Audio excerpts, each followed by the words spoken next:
Hello and welcome to this live section. If you are currently streaming this, it means you're having an issue with your business, either in scaling it up or you're finding difficulty with customers, or you probably have difficulty in marketing. It's exactly why we've put this live class together for you to help you to not just find customers but also scale up your business. Now, the things you'll be learning here are incomplete.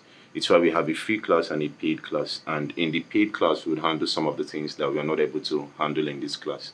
But in this class, I'll be showing you how to find customers, how to never run out of people to talk to, how to get attention for your business, how to nurture these customers. And in the paid class, I'll be teaching you how to convert these customers into sales and how to retain them ultimately. So let's dive into it. If you have a business and you've been running a business for a while now, the first struggle you're going to face is with finding clients, finding customers, finding people to pay you, and ultimately getting them to remain loyal customers. Now, what most people do is that they dive right into it and start to figure this out with lots of mistakes that their resources cannot even control, that their resources doesn't help them to implement. But I've put together four different components that if you engage in, you will not just find customers, but you also remain in business to ultimately scale up this business to whatever level you want it to. Number one have to do with lead generation.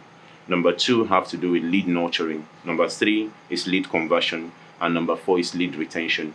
What this means is lead talks about interest. The people who are interested in your business. How do you find people who are interested in your business? How do you nurture this interest? Because you get to figure out that there are people who are interested in your business, but they are also probably interested in other things too. But how do you nurture this interest to make sure that you are the choice when they want to make a decision? Number four, how do you convert this interest into sales? And then ultimately, how do you retain this interest? But before talking about how to get people interested in what it is that you sell, you have to learn how to get people to pay attention to whatever it is you do. How do you get people's attention? Attention is not necessarily about designing a wonderful logo or using wonderful fonts and typography and colors and all that. All that is important, but it's not going to get people to pay attention to your business. The reason is because every other person is doing it. Every single person have a wonderful logo. Every single person have a wonderful font. Every single person have a wonderful typography. So doing those things is not going to help you stand out from the crowd. Now, attention is about not being ignored.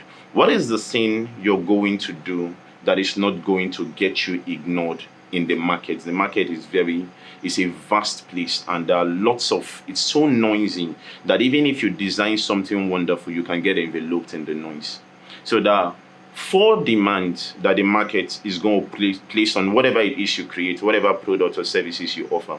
And if you pass through these four demands, you will be paid attention to. Number one have to do with the content. The content talks about this product or services you've created.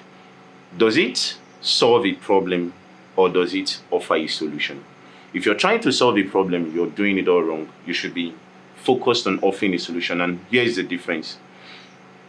Every single thing that is called a problem is a deviation from normal functioning, right? But if a problem is left unsolved for a long period of time, it becomes the normal. So most times, if you design your product or services to solve a problem, you're trying to solve a problem that have become normal, and people are not paying attention to it because they've gotten used to living with this problem. So you should rather be focused on offering a solution rather than trying to solve a problem. And here is what offering a solution means. Every single person have a pain and a pleasure receptor. That means they have things that cause them pain or they have things that cause them pleasure. But they usually place the responsibility of pleasure on themselves and the responsibility of taking away pain on others. That means on a daily basis, there are things that cause people impediments to normal functioning, to normal activities and all that. These are the current things that they call a problem that you have to offer a solution with your products or services or whatever it is that you do. So rather than thinking solving a problem, you should be thinking offering a solution. And how you know that this offers a solution is if this moves people away from pain, or it moves them towards pleasure, but more on the moving them away from pain. The second demand that the market is going to place on your product or services to determine if it's worthy of attention other than the content is the context. The context talks about the environment on which you place this product or services. Now, most of you create wonderful products, mind-blowing inventions with some of the little things you do and all that. But you place it in an environment that have no attention because you believe that you have to develop attention for your product. You don't develop attention per se.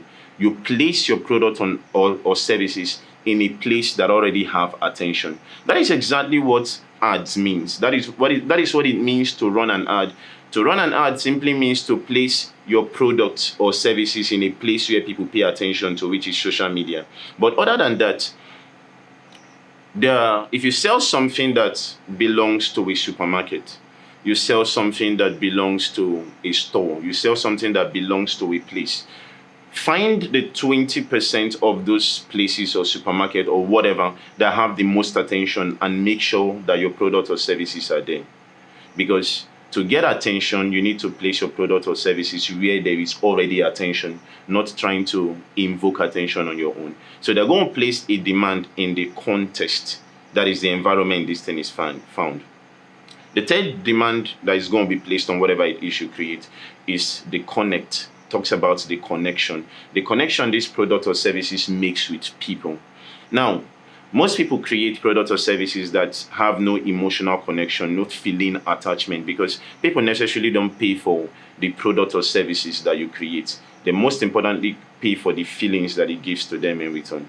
So how do you make sure that they get the feeling component of your product or services? How do you turn what you created into a feeling for people to purchase? Very simple. Every single person on earth have a connection of some sort of a date or an event in something they call important. Probably birthdays, anniversaries, or whatever. Christmas, whatever dates that have a profound and a significant celebration that invokes memory.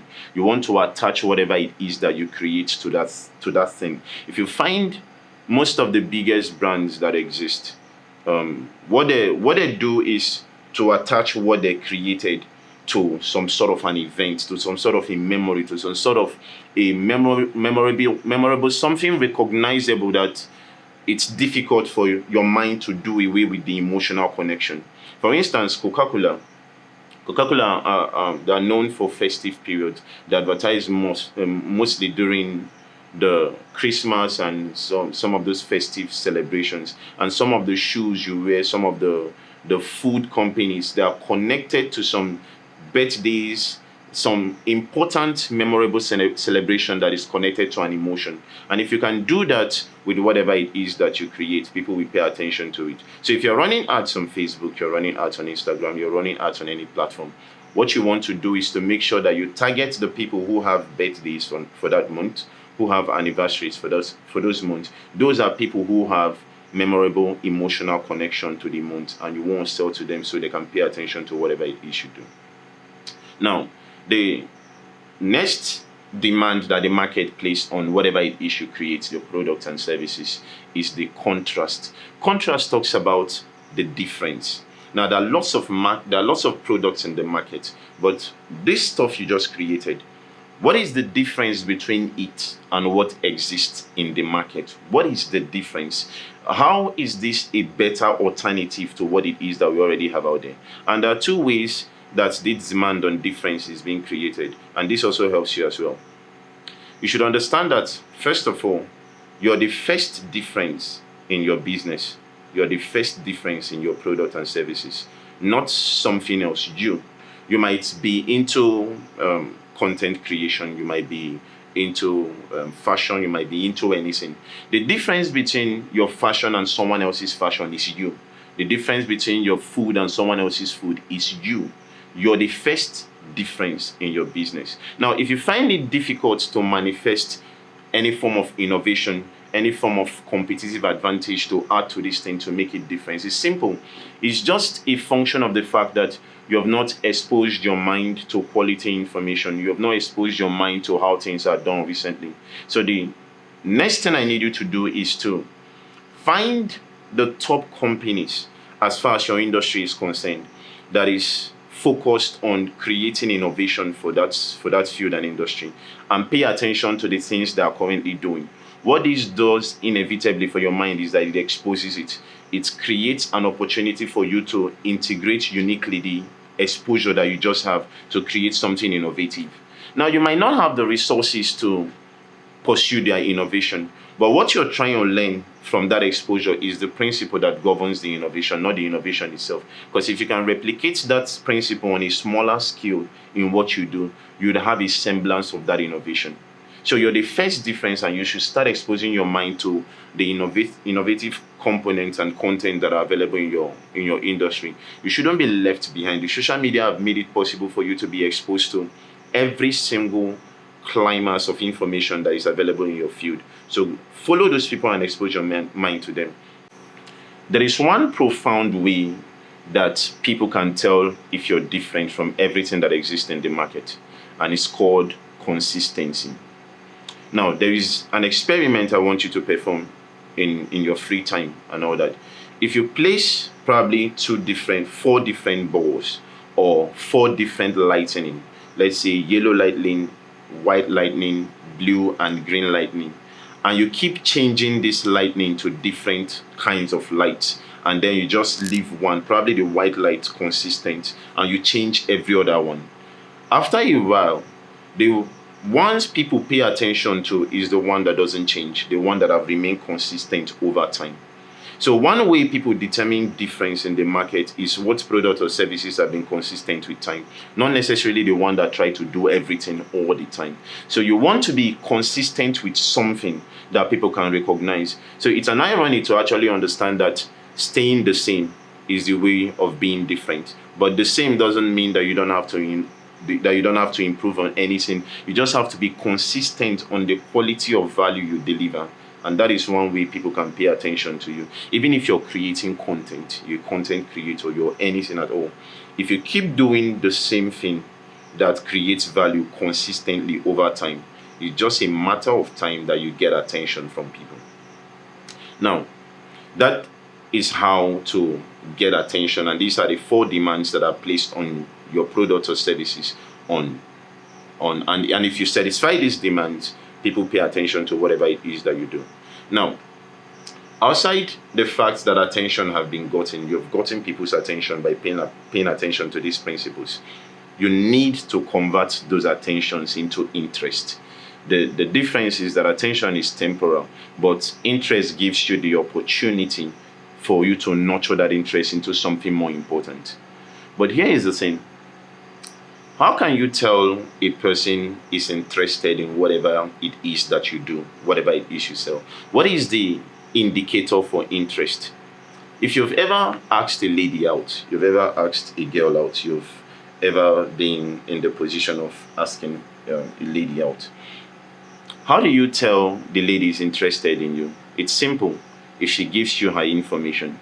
It's why most young men will try to get her number, they'll try to get her name, they'll try to get something, because the indicator for interest is the provision of information. The information you get from whoever it is you're interacting with is what indicates that they're interested. The people who are not interested in what you do will fail to give you information, right? But here is the thing with information and how most people get it wrong. If you're trying to get a person to be interested in what you're doing, and information and interest talks about the first aspect of this, which is lead generation. Lead generation is about getting interest. If you give information about you or what it is you sell, nobody pays attention to it. It's like the guy walking up to the girl and all he talks about is himself. He doesn't go and meet her and tell her, how are you doing? I have nice shoes, I have nice clothes, I clean up nice and all that. All that is unnecessary. When he walks up to her, he tells her about her. Like, you have beautiful eyes, you have a lovely smile. God, your hair looks gorgeous. it's all about her, because if you tell the client about them, they can give you the information about them. So in your ads and every single thing you create, both flyers, whatever, what you want to focus on is giving information about the client, so you can get information about the client. This is not when you talk about how wonderful you are, how excellent your product is and all that. If you want people to pay, to be interested in what you do, tell them about them. And the indicator for interest is information, when you receive or when you get information. But what kind of information do you pay attention to, or what kind of information do you look forward to getting? Number one, you want them to give you their contact, how you can reach them. Number one is how you can reach them. Number two have to do with what do they care about. What do they care about? How can you reach them? Either through emails or their contacts or phone numbers or whatever. The second have to do with what do they care about. Why? Because it's the things that they care about that you can use to nurture them. And the third have to do with who they are. Are they males? Are they females? Are they young? Are they in a school setting? Are they in a learning experience or whatever?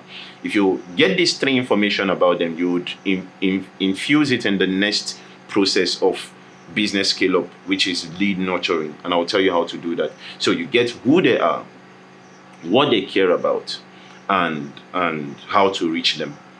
These three information at this level is what you should be interested in. It's why people set up ad campaigns and all that to reach out to people and get their information, because it's the indicator for interest.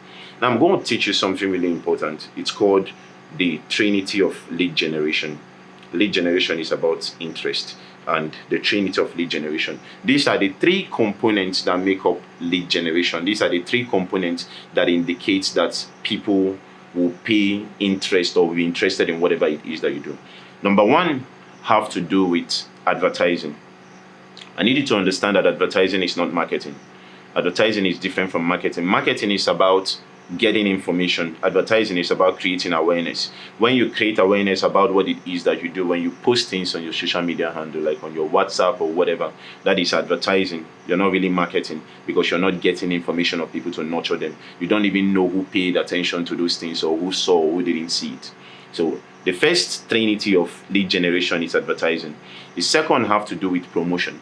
Now, advertising is when you inform others, when you inform the general public about what you do. Promotion have to do with when you pay someone to inform the general public about what you do. And the third have to do with public relation.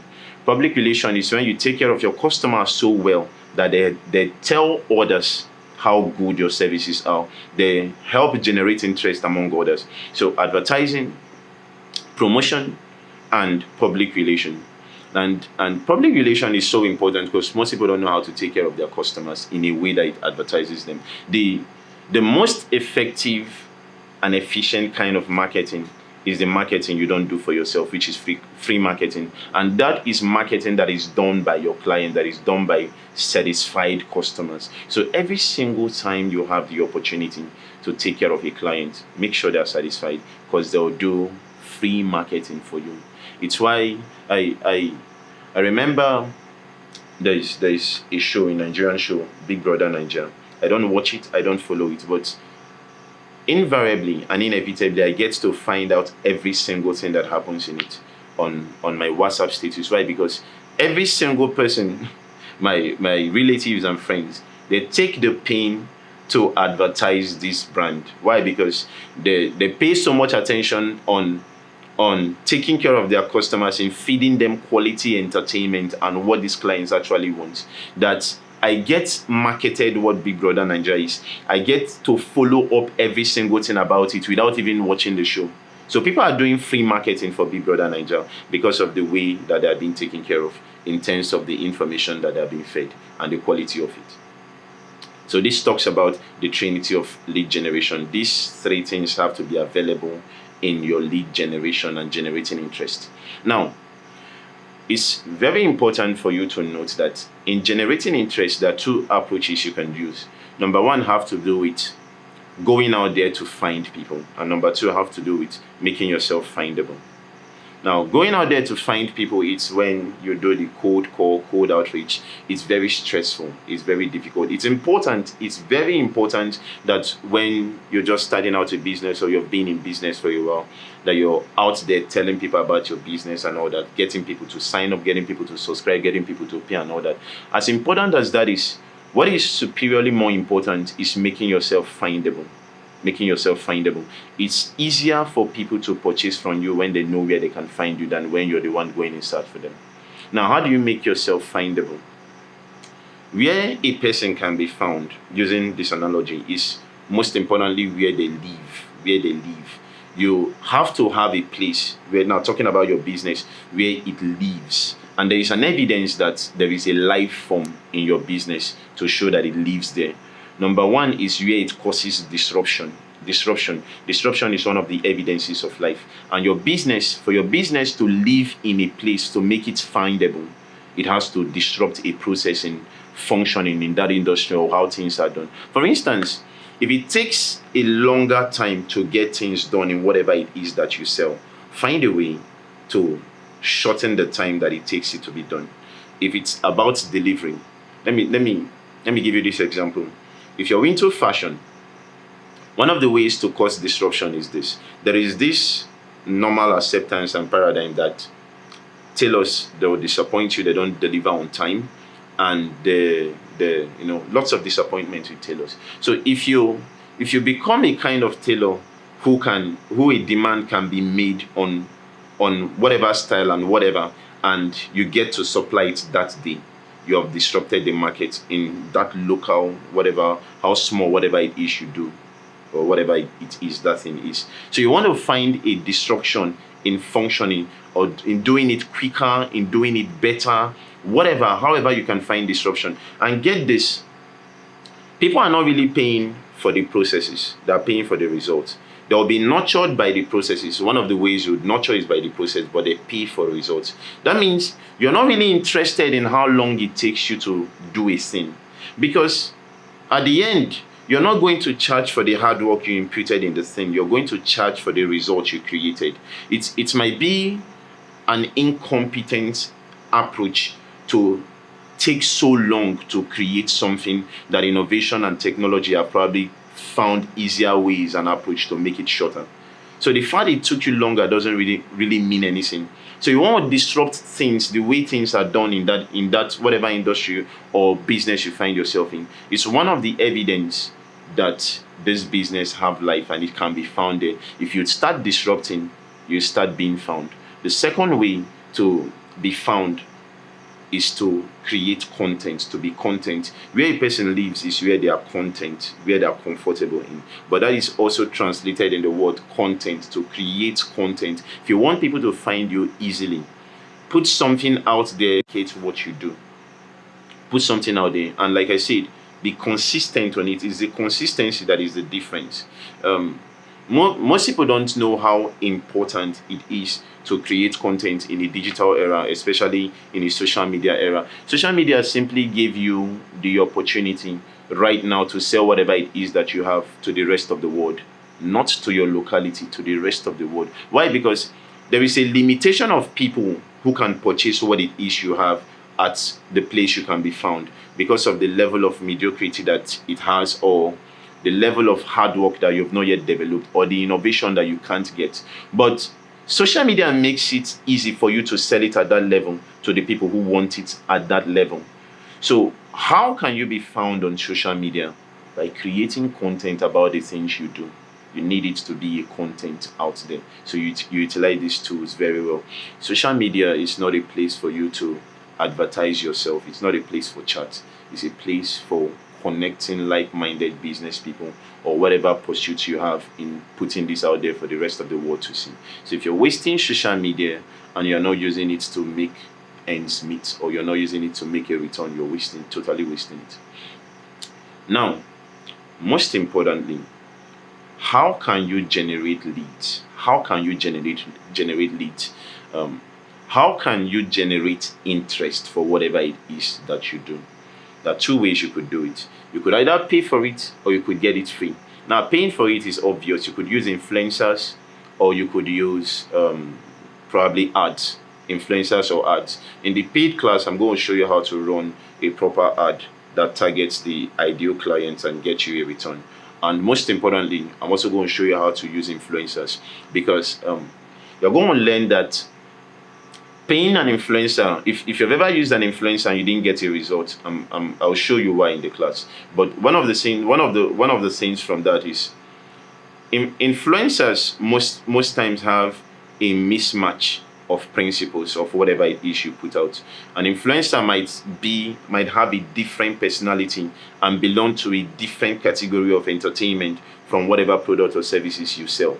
So it's difficult for the ideal clients to match this influencer with the value you're creating. And this mismatch of principle and mismatch of value makes it difficult for them to embrace your product or services through an influencer. So there's mismatch of principle, mismatch of values, and so many mismatch. And then I'll show you how to find the right influencer if you're going to be paying an influencer for whatever it is that you do, or how to run the right ads. That is in the paid class. But in this class, I'm going to show you right now how to find the leads the free way. You could use targeted marketing. And targeted marketing, the free way, is to target 3 kinds of people. Number 1 is connectors. What is the difference between a connector and an influencer? A connector is someone who really cares about the impact of the product or services that they are to associate themselves with, in response to feeding this to the people who are under them. An influencer doesn't really care about that. An influencer necessarily don't even use the product or services. If you've ever seen Wizkid on an Infinix poster, probably using a Techno phone or an Infinix phone, we know he doesn't use that phone. We know. Or you've seen Burna Boy or some of these celebrities using some of these local Oraimo products. We know they don't use those things. They are influencers. They really don't use those things. They don't care about it, but they are there to promote it. But connectors are people that cares about the product, especially the impact on the people who they influence. For instance, if you sell any products that have to do with young people or students, an influencer in a student environment have to do with the student union government, the class reps, the faculty presidents. Those are connectors. They are not influencers, because if the impact of your product or services are bad, they'll also feel the repercussion.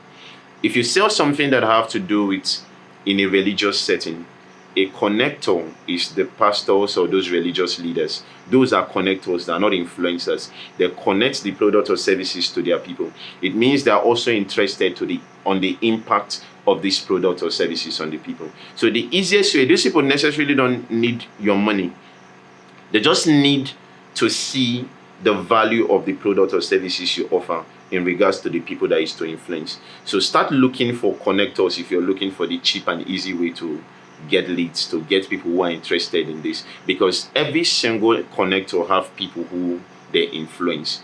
And if you get access to the connector, you can get access to the people they influence and get those contacts. Don't forget that, like I always say, that marketing ends in information collection. Marketing is not just creating awareness. So when you get exposed to the people these connectors are in charge of, by meeting the connector and offering them the value or solving a problem for them, or offering a solution to whatever impediment that disrupts their activities or whatever it is that they do, and you get access to the people they influence, get those contacts. I'll show you how to nurture them.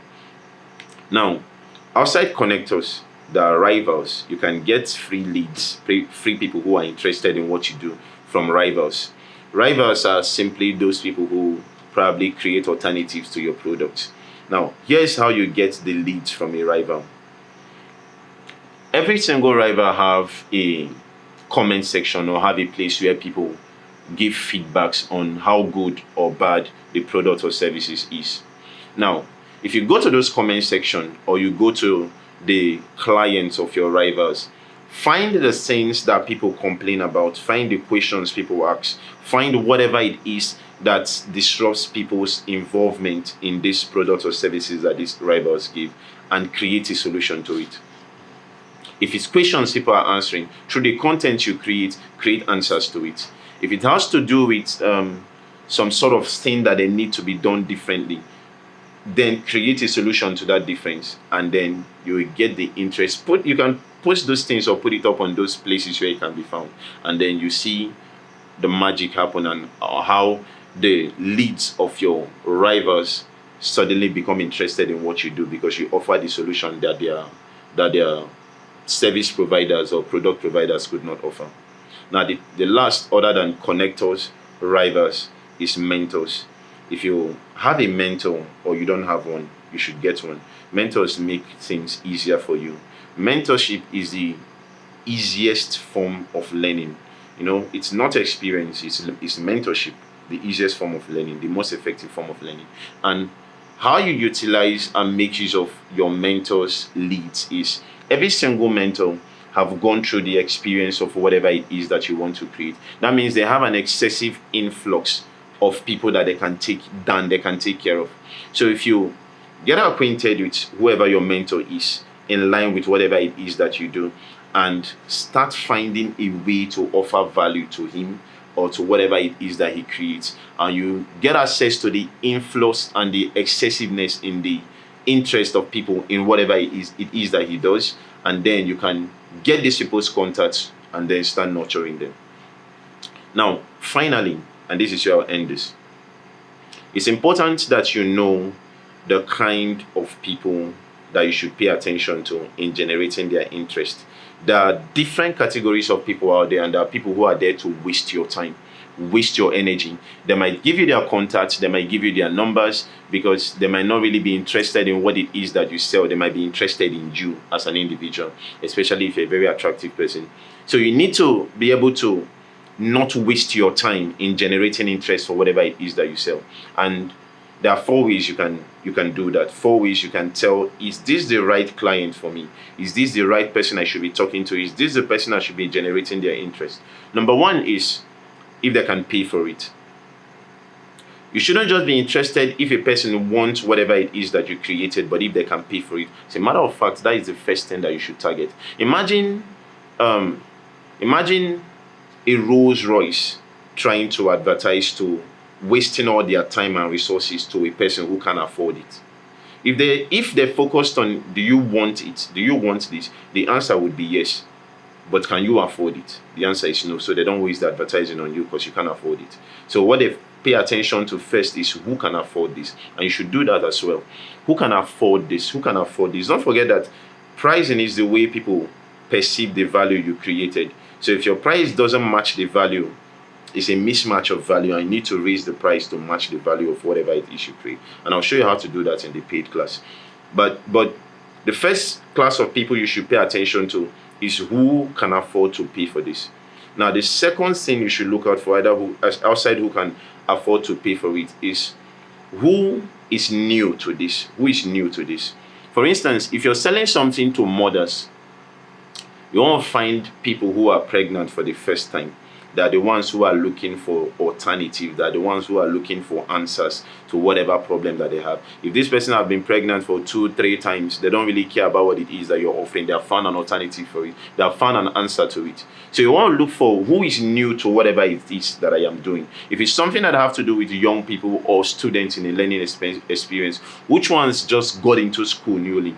If it's something that have to do with a corporate world, let's say the banking or whatever, which bank was just established newly? And even if it's an old bank, which branch just came up newly?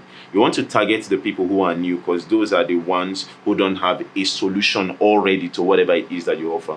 And number 3, you want to pay attention to who it is that can listen. Who can listen? You don't just want to show up and try to get an interest of a person who is not listening to you. So at your level right now, who can listen? Who can listen to you? Those are the people you need to generate their interest. They can pay for it, then they are new to it, and they can listen to it.